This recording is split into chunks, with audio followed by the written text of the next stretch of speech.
On Christmas Eve, my mother handed my daughter a dirty mop in front of 22 guests and my wife. She smirked. "You eat for free, so start cleaning." My niece sneered. "That's exactly what you deserve, Lily." That night, we packed our suitcase and disappeared, but what I did the next day changed everything. My name is Lucas. I'm 34, a husband, a dad, and a librarian who can tell you exactly where the battered copy of A Tree Grows in Brooklyn lives without looking it up. I shelve books by day and read to kids on Saturdays. I like things that make sense, catalog numbers, due dates, the quiet click of a barcode scanner. I'm also the oldest son in a family where being useful has always mattered more than being loved. If there's a leaking faucet, I'm the wrench. If someone forgets a bill, I'm the wallet. If there's a holiday to host, I'm the driver, the buyer, the silent one who shows up early and stays late. Meanwhile, my younger brother, Jake, is the golden one, loud, charming, allergic to consequences. People say he lights up a room. Mostly he lights up my parents' faces. I grew up in the background. Hand-me-down bikes. We'll see, birthdays, and the sound of my mom saying, "Lucas doesn't mind," whenever something unpleasant needed doing. I minded. I just learned to swallow it. You can get good at that. This past Christmas Eve, the house was packed. 22 relatives, neighbors, stray friends who heard "open door" and walked in with dessert. My wife, Mara, stood by the tree arranging plates. Our daughter, Lily, 9 years old, hovered close to me because big rooms make her nervous. "Everyone, plates are out." Mom called, already in command mode. I tried to relax. I told myself we'd eat, smile, slip out early. Then Mom walked over with a gray mop. Dirty, stringy, dripping onto the wood floor. She pressed it into Lily's small hands like it was a present. "You eat for free, so start cleaning." Silence for a second, then laughter from the corner. My niece, Kayla, smirked. "That's exactly what you deserve, Lily." My throat tightened. I looked at my wife. Her eyes said, "Did that just happen?" Lily stared at the mop like it might bite. "Grandma, don't talk back," Mom clipped. "If you're going to keep coming here without paying for groceries, you can contribute. That's how family works." I heard my own voice say, "Too calm. She's 9. Someone coughed. Someone else muttered, "It's just chores." Across the room, Jake raised his beer like a referee who'd already made the call. "House rules, man." I took the mop from Lily. My mom's smile didn't reach her eyes. All at once I tasted metal. The room smelled like cinnamon and bleach. I told Lily to go sit with her mom. I told myself to breathe. That was the moment. The ugly little click inside me. Not a shout. Not a scene. Just a clean, cold line I hadn't known I could draw. I put the mop down. And later that night, after the dishes and the fake hugs and the drive home where no one spoke, we packed a suitcase. Mara folded pajamas. I grabbed Lily's library card and her stuffed fox. The zipper sounded like a decision. We disappeared into a quiet hotel on the edge of town where the lobby smelled like oranges and the heater rattled. Lily slept between us. I stared at the ceiling and thought about a lifetime of "Lucas doesn't mind." I minded. And the next day, I proved it. I became a librarian because libraries were the first place I ever felt like a person and not a chore list. When I was a kid, the branch on Maple had a children's corner with a threadbare rug and a mural of whales. The librarian, Ms. Ortega, remembered my name. She didn't ask me to fix anything. She handed me a library card and said, "This one's yours." I kept it in my sock for a week like treasure. Home was different. Mom has a way of making kindness transactional. "I made dinner," she'd say, handing me a plate. "So you can mow the lawn and take your brother to practice." Dad worked long shifts and nodded along with whatever kept the house quiet. Jake grew up spoon-fed a story. He's special. He's destined. I grew up with a different story. He can handle it. Money was always the weather in our house, never directly discussed. Always ruining plans. Mom would call and say things like, "It's not a big deal," and then list numbers. The light bill, the property taxes, the unexpected car repair she'd known about for months. I was 20 when she first asked for a small loan. It was $300. I was shelving paperbacks at the time for $10.50 an hour and living on ramen. I said yes. Once you say yes, the script writes itself. Holidays? Could you cover the turkey? You make more now. Vacations? We can't go unless someone pitches in. Birthdays? Could you pick up a few bottles of wine? We don't want to disappoint your aunt. Jake never had cash on hand, but he always had new shoes. When I asked about it, Mom said, "He's networking." You can't understand that as a librarian. I guess networking is what we're calling gambling and flash now. When Lily was born, I figured things would get better, or at least different. New baby smell, new start. Instead, the ask expanded. Baby shower? We'll host if you pay. Christening? We'll organize if you cover the brunch. First day of preschool? Why'd you pick that place? It's expensive. By the way, your father's truck needs tires. I tried to build boundaries. Small ones. I started saying, let me check our budget. I bought a plain ledger and wrote everything down. Dates. Amounts. To mom, $300, $75, $200, $600. To dad, $50, $50, $50. Gas money that never went to gas. To Jake, $120 for books that turned out to be a bar tab. I never charged interest. I didn't nag. I kept the ledger because the numbers steadied me. Why are you writing that? Mom once asked, peering over my shoulder. So I don't forget, I said. You don't trust family? I didn't answer. The truth felt dangerous. Mara saw the pattern early. She grew up in a house where her parents argued in whispers and paid their own bills. She asked gentle questions. Is this sustainable? Where's the line? I said things like, it'll calm down, and they're just stressed. I told myself that's what good sons do. Keep the peace, keep the lights on, keep swallowing. Then came the phone plan. Years ago, Mom asked if we could add her and Dad temporarily to our family plan to save everyone money. Just for a month or two, she said. That was 48 months ago. Then she added Jake. Then Kayla needed data for school. I said yes because I could afford the extra $85. Then the bill crept up. Streamers, games, international charges from a weekend Jake took to Cabo. When I brought it up, Mom said, you act like we're strangers. When I paused the streaming add-ons, she called me sobbing. You disconnected your father's health app. He doesn't have a health app. He watches fishing videos. The small humiliations piled up, ordinary and heavy. Thanksgiving. Mom put Jake at the head of the table and said, my son keeps us afloat. And everyone clapped like an audience cue. Lily asked me in the car, don't you keep us afloat, Daddy? I changed the subject to pumpkin pie. 2 months before Christmas, I helped Mom sort the guest list. It read like a fundraiser.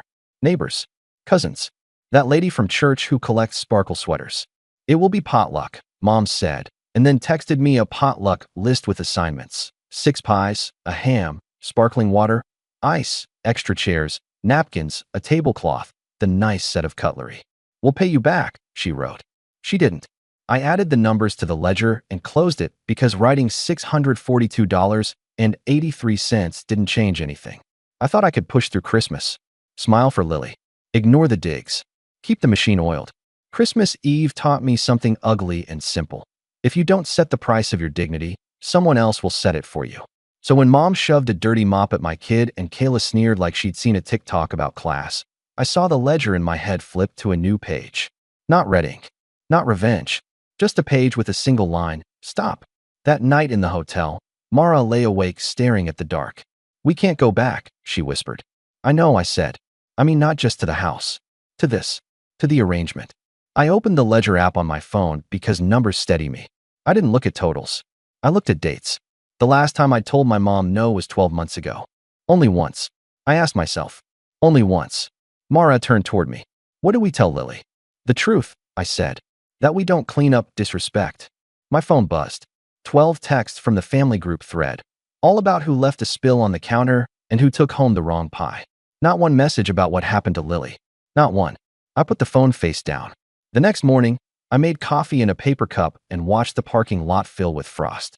I thought about my library's quiet rules, signs that say no food, use your inside voice, treat materials with care.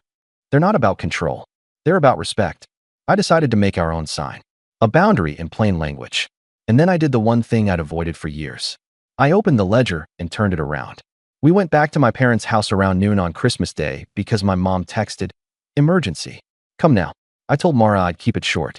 Lily brought her fox. I brought my ledger and a calm I didn't recognize. 22 faces again. Wrapping paper drifted like confetti. The TV blared a game. Mom stood by the kitchen island with a dish towel like a sash of office. When she saw me, her jaw tightened. There you are, she said. You left without cleaning your dishes. Mara went still. Jake, feet on the ottoman, smirked. Rough night, bro. I put the ledger on the counter and opened to the first page. The paper made a crisp sound. I'm here to talk about last night, I said, voice steady. And about a few other things. Mom folded her arms. If you're about to make a scene on Christmas. No scenes, I said. Just facts. Kayla hovered behind Jake, eyes bright like it was a show. Lily squeezed my hand. I kept my tone even. Mom, you handed my daughter a dirty mop and told her she eats for free, so she should clean. That won't happen again. Mom blinked, then recovered. We all pitch in. You just don't like being called out. Pitching in isn't the same as humiliation, I said. And we pay for plenty. Jake snorted. Here we go. He looked at the ledger. What is that, homework? A record, I said. I read numbers out loud. Calm. In the last 3 years, we've covered the Thanksgiving turkey twice, the full Easter brunch once, 10 potlucks that weren't potlucks, and your family phone plan for 4 lines, plus 2 add-ons Kayla subscribed to, totaling $4,982.17. The room shifted. Chairs creaked. Someone turned the TV down. Mom's mouth flattened. You're being crass. I'm being clear, I said. Because clarity protects everyone. Here are our boundaries. I took a breath and felt my heart slow. We're removing all non-essential charges from the phone plan today and transferring your numbers to your own account by the end of the week. We won't fund parties, potlucks, or surprise expenses. If we choose to bring something, that's a gift, not an invoice. We won't accept disrespect toward Mara or Lily as a condition of entry to this house. And we won't discuss our finances with you. Jake sat up. So you're cutting us off. I'm cutting off a pattern, I said. This isn't about revenge. This is about closure. Mom stepped closer. Closure? After everything we've done for you? After raising you, feeding you, keeping a roof over your head. You kept a roof over your head, I said softly. We were kids living under it. Kayla scoffed. He's sensitive. Mara's voice was quiet but firm. Enough. Mom pointed at Lily. Children help. That's how families work. Children help by learning, I said. You handed her a filthy mop in front of 22 people to make a point about who pays. That's not helping. That's shaming. Jake's smirk faded. You think you're better than us because you read books for a living? I don't think I'm better than anyone, I said. I think we deserve respect. Mom's face changed. The sweetness drained. If you walk out now, don't expect us to call. Don't expect favors. Don't expect a seat at this table. I'm not asking for favors, I said. I'm asking for peace. She laughed sharp. You won't last without us. I closed the ledger. We lasted while carrying you. We'll be fine setting it down. For a long breath. No one spoke. The tree lights flickered. Lily's fingers loosened around mine. I lifted our coats. Mara helped Lily into hers. Mom's final swing landed where she always aims. You're ungrateful, Lucas. You and your little family eat for free and then judge. I looked her in the eyes. We've paid in money and silence. Both accounts are closed. We walked to the door. Dad finally said something from the recliner without looking away from the TV. Don't do anything you'll regret. I paused. I won't. Outside, the air was cold and clean. There were no more words left to negotiate. Just choices. We made ours. We went home to a house that suddenly felt bigger. The suitcase sat open on the rug, half unpacked, like it couldn't decide which life to belong to. Lily watched cartoons with a seriousness that made me ache. Mara made cocoa and told me to sit. My phone lit up at 1:12 p.m. Family thread, 14 new messages. Then 22. Then 57. I didn't open them. I put my phone face down and listened to the radiator tick. At 2:03 p.m., Mom called. I let it ring. At 2:04 p.m., Jay called. At 2:08 p.m., Mom again. Then came the texts. Mom, you embarrassed me in my own home. Mom, we raised you better. Mom, your daughter needs to learn to pull her weight. Jake, dude, the bill for this month is already paid, so don't be petty. Mom, if you disconnect the phones, your father won't be able to reach the doctor. Jake, bro, seriously, why are you being a librarian about this? At 2:30 p.m., I opened the Carrier app and removed the streaming add-ons. At 2:31 p.m., a new text from Kayla. Why is Disney Plus gone?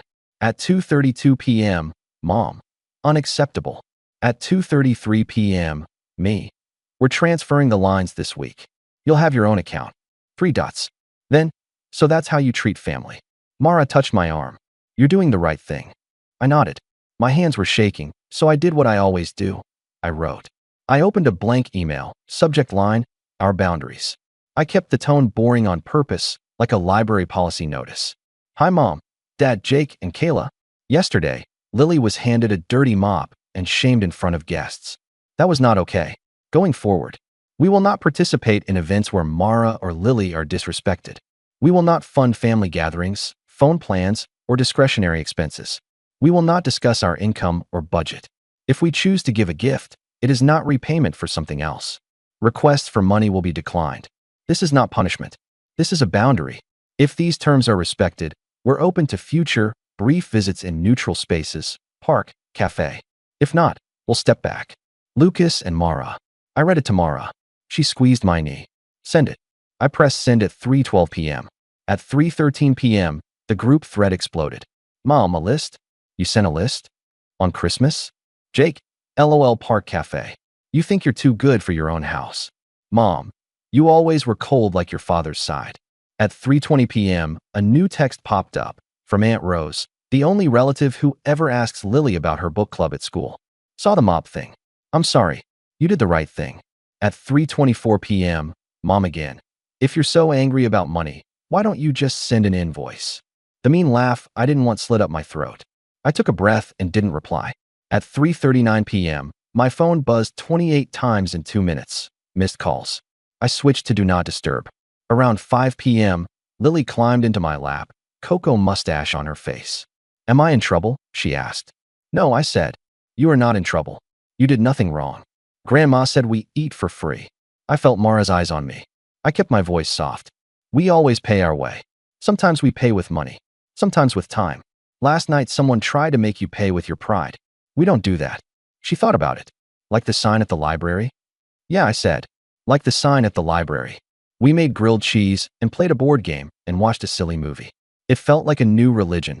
Small quiet things that aren't for show. At 9:10 p.m., my dad called. I stepped into the hallway and answered. His voice was low. Your mother's upset. I know. You didn't have to make a public thing. I stated facts. A long pause. Your brother says you're cutting the phones. I'm transferring the lines by Friday. I'll cover this current month. After that, it's yours. He sighed hard, the kind of sigh meant to make me feel guilty. We're fixed income, son. Dad, I can help once with the transfer fee, I said. But I'm not going to carry a plan for 4 adults who call us selfish. Another pause. Your mother says you embarrassed her. Dad, I said, keeping the calm even when my chest burned. She embarrassed my daughter. He didn't answer. When he did, his voice was tinier. You know how your mother gets. I do, I said. That's why I wrote it down. We hung up with a truce made of silence. At 10:02 p.m., Kayla posted a story, a black screen with white letters, "Some people don't know gratitude," and tagged me. I didn't respond. Instead, I opened Lily's bedtime book. She picked Matilda. We took turns reading. When we got to the part where Matilda realizes adults can be wrong, Lily glanced up at me like she was testing a theory. Is it okay if I don't go back to Grandma's for a while? She asked. It's more than okay, I said. We're choosing where it's safe to be small. The next morning, this is the part that changed everything. I did something I hadn't done in 12 years. I walked into my manager's office at the library and requested a week off. Family stuff, I said. She nodded and told me to take the time. Then I sat at a table near the window, opened my laptop, and wrote a letter. Not to my mother. To myself. A policy. Lucas Family Policy version 1.0. We do not pay for access to love. We do not accept humiliation as currency. We do not defend basic boundaries with essays. We repeat the rule once and leave. We answer only messages that are respectful and specific.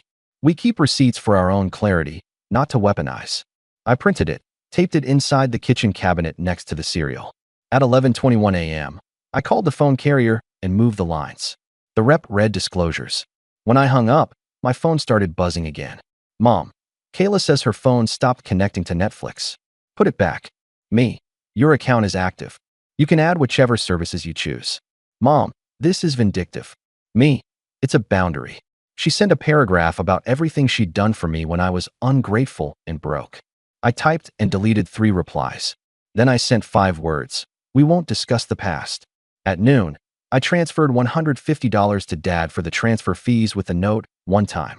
Then I turned my phone face down and built a Lego castle with Lily while Mara sorted laundry like it was a meditation. By evening, the noise shifted. The messages slowed. A last big blast from Mom. You'll regret this when we're gone. Then quiet. Not peace, but quiet. That night we sat around the small dining table with a cheap candle in a jam jar and ate spaghetti. Lily told us about a girl at school who hisses when she's mad. Mara laughed for the first time in days. It felt like stepping off a moving walkway and finding your own feet again. A week passed. Then 2. The group thread shrank without me feeding it. The calls dropped from 15 a day to 2 to none. Every time I doubted myself, I opened the cabinet and reread the policy. It didn't fix the ache, but it fixed my posture. On the third Wednesday, Aunt Rose invited us to the park. No agenda, no strings. Lily ran with her cousins. Rose sat on the bench and said quietly, "Sometimes your mother mistakes control for love." I nodded. "Sometimes I mistake endurance for love," I said back. I kept expecting a big cinematic apology from my mother. It never came. Instead, a small thing happened that meant more. The library branch hosted family story time. We do a simple thing at the end. Each kid writes one thing they're proud of on a paper star and sticks it on a big blue poster. Lily wrote, in huge letters, "I said no to a mean thing, and my dad backed me up." She stuck her star at the top, hands high. I swallowed hard behind the desk. Mom finally texted, 3 weeks after Christmas. "We'll do a small dinner next month. Just immediate family. No drama. You bring dessert." I read it twice. Old me would have caved. New me saw the hook. I replied, "Thanks for the invitation. We're not available. Happy to meet at a cafe for an hour next month. If not, we'll see you another time." 3 dots. Then nothing. Here's what I learned. Boundaries feel mean when you've been raised to think your worth is your usefulness. The first week, I shook. The second week, I grieved. By the third, I started building little routines that were mine. I made pancakes with Lily every Sunday. I took Mara on a $7 coffee date and left my phone in the glove box. I fixed our own leaking faucet and didn't tell anyone. Did the money change? Yes. We saved an extra $312 the first month without surprise, potlucks, and app charges. But the bigger shift wasn't numbers. It was air. The house felt breathable. Lily's laugh was louder. Mara's shoulders dropped. Jake sent a final text in February. "You went nuclear over a mop." I typed back. I went honest. He replied with an eye roll emoji. I didn't answer. I don't hate him. I just don't carry him. Sometimes I think about that exact moment. Dirty gray strings dripping on my kid's hands, and I feel a flash of heat. Then I picture the sign on the library wall. "Treat materials with care." We're people, not materials, but the rule still stands. So here's my moral, written plain for anyone who needs it. I won't pay for a seat at a table that serves humiliation. I won't let my daughter learn that love is a bill you settle by shrinking. I won't explain my boundaries to people who profit from misunderstanding them. I'll say the rule once. I'll leave when it's broken. This isn't revenge. This is closure. And tonight, when Lily asks for another chapter and Mara passes me the cheap candle, and the house is quiet in the best way, I know exactly how to answer the next invitation that comes with a mop.